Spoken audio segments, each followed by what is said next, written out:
Vamos a interpretar espectros de resonancia magnética nuclear del fluconazol, que es un fármaco utilizado contra las infecciones superficiales fúngicas, es decir, de hongos.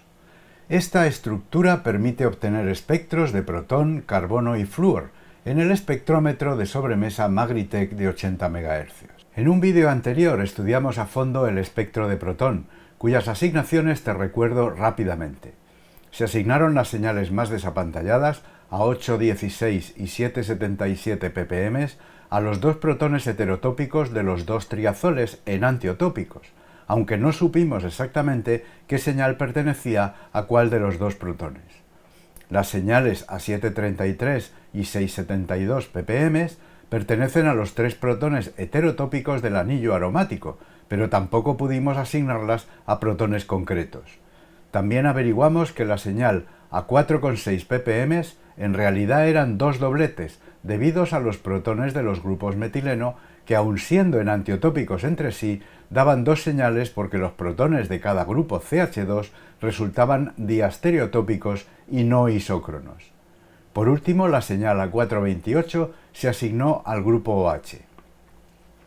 Veamos ahora el espectro de carbono. Quiero que aprecies primero diferencias, unas visibles y otras no tanto, entre los espectros de protón y de carbono. Una quizá poco visible es la mayor dificultad de obtención de un espectro de carbono. Este espectro ha necesitado de 27 horas, más de un día entero, para registrarse en el espectrómetro de sobremesa Magritech, mientras que el de protón solo necesitó 9 minutos. Recuerda que el isótopo 1H es abundante casi al 100%. Sin embargo, el carbono 12, el isótopo más abundante del carbono, no es activo en resonancia y tan solo podemos detectar el 1,1% de los carbonos que de forma natural son carbonos 13, que es el isótopo activo en resonancia del carbono. Otra diferencia, en este caso bien visible, es la escala de desplazamientos químicos, generalmente de 0 a 10 partes por millón en protón y de 0 a 220 partes por millón en carbono. Por último, señalar que el carbono es una emisora de radio molecular diferente de la del protón y se obtiene en un rango del dial de recepción diferente. Eso es debido al valor de la constante giromagnética, que es propia de cada núcleo y hace que el protón se obtenga en el rango de los 80 MHz en este espectrómetro y el carbono en el rango de los 20 MHz. Apreciaremos más diferencias a medida que estudiemos el espectro de carbono. Como vimos, 100 miligramos de fluconazol se disolvieron en una mezcla 5,1 de cloroformo deuterado y metanol deuterado.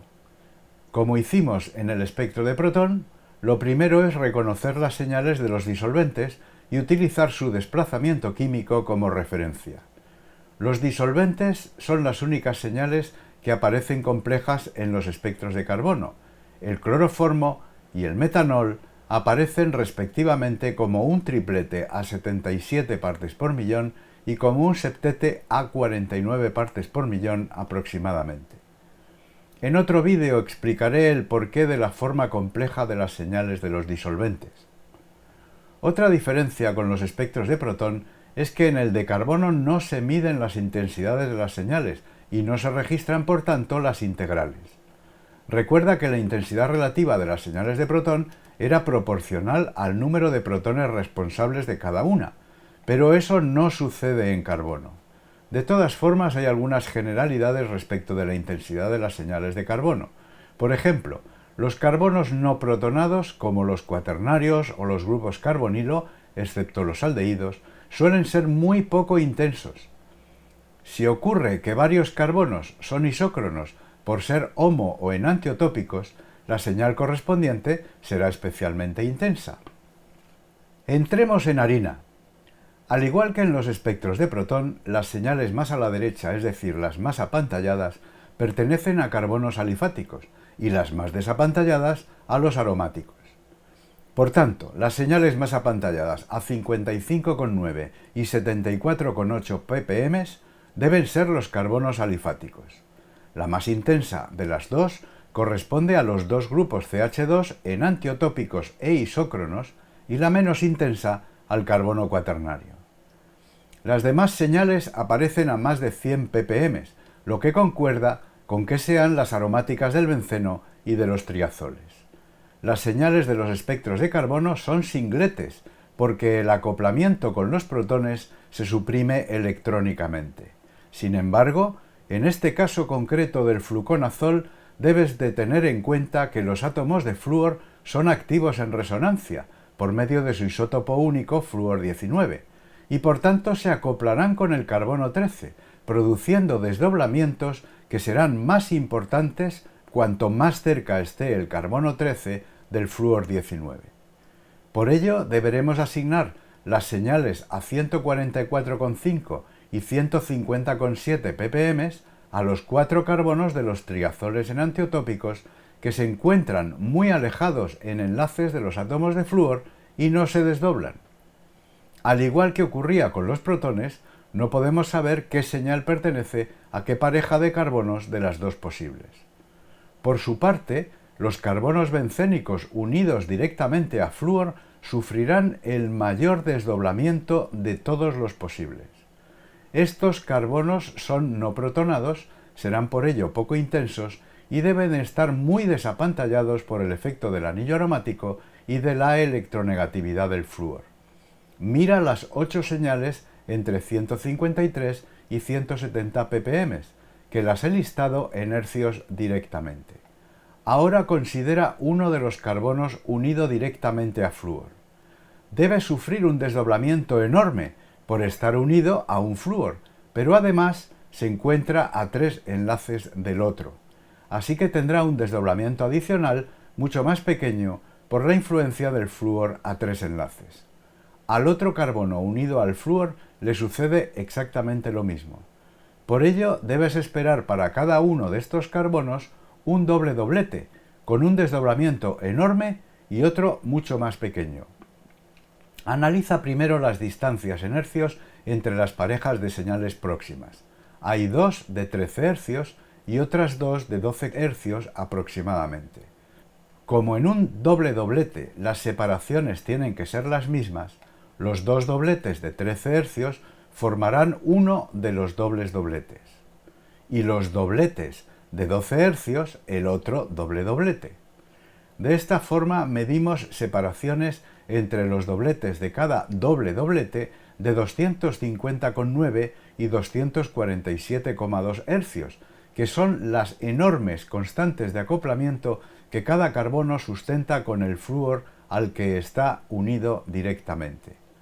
Así hemos identificado las señales de cada uno de los carbonos unido a flúor, aunque no podemos saber todavía quién es quién. Nos quedan por asignar los 4 carbonos restantes del anillo bencénico. Sus desdoblamientos, en función de sus distancias en enlaces a los átomos de flúor, nos darán la clave. Para empezar, el carbono unido a la cadena alquílica es no protonado y por ello debe ser el menos intenso. Una señal buena candidata es la de 122 ppm, con un doble desdoblamiento de 4 y 13 hercios. Este carbono se encuentra a 2 enlaces de un flúor y a 4 del otro, por lo que es de esperar una constante mediana y otra muy pequeña, que concuerda con los valores observados. El carbono entre los dos flúor se encuentra a 2 enlaces de uno y otro, por lo que sería de esperar un doble doblete con constantes muy semejantes en el entorno de los 13 hercios, que si fueran iguales sería un triplete. Esa condición la cumple la señal centrada a 104 ppm, que es un triplete con 2 constantes iguales de 16,5 hercios.